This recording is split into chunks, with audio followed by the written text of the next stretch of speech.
Bismillahirrahmanirrahim. Assalamualaikum warahmatullahi wabarakatuh dan salam sejahtera kepada semua murid cikgu yang cikgu kasihi sekalian.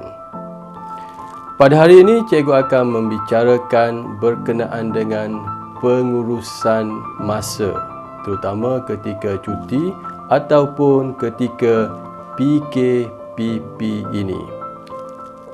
Kita seharian biasanya kita ke sekolah, kita akan belajar 5 ke 6 jam sehari kita belajar di sekolah.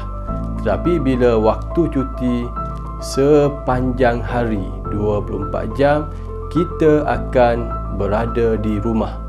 Dan oleh yang demikian pengurusan masa adalah sangat penting.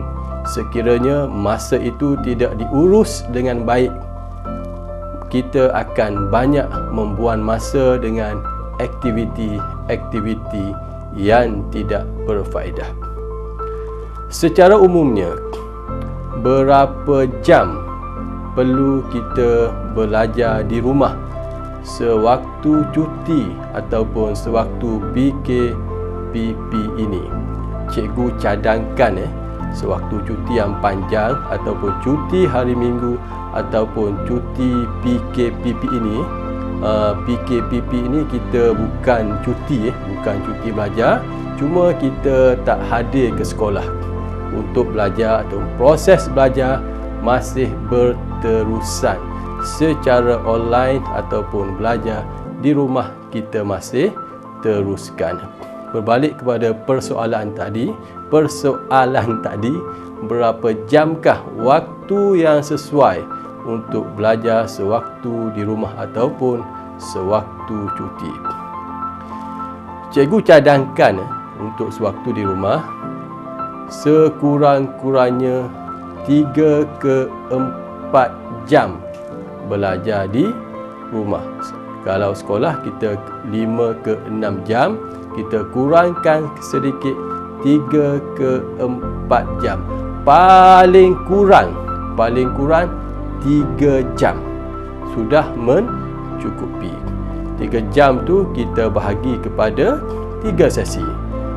1 sesi pagi, 1 sesi petang dan 1 sesi malam.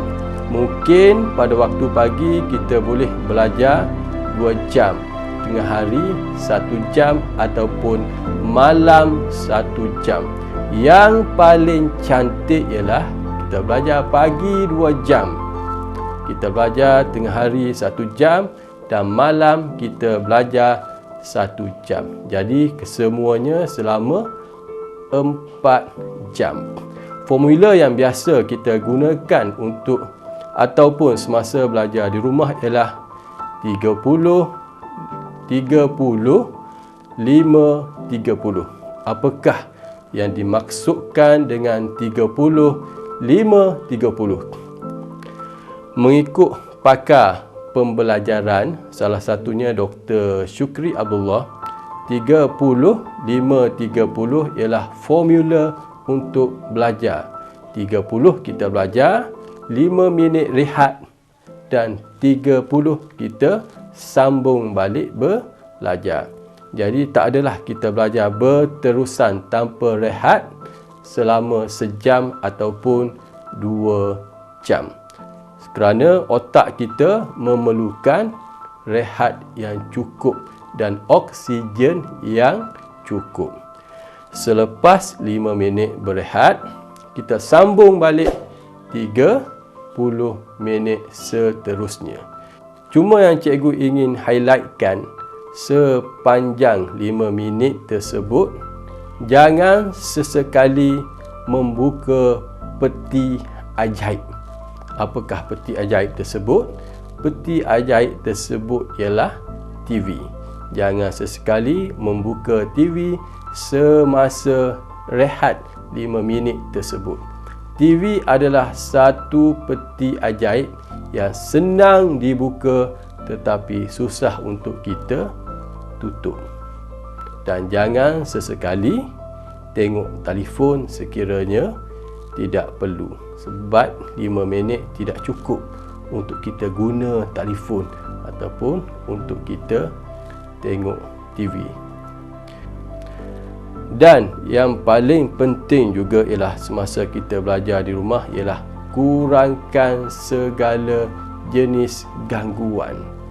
Segala jenis gangguan yang boleh mengganggu kita belajar, kita kurangkan dan kita maksimumkan fokus semasa kita belajar. InsyaAllah sepanjang 30 minit, 5 minit rehat dan kita sambung balik 30 minit. Sekiranya kita betul-betul fokus, insya-Allah kita akan dapat apa yang kita belajar.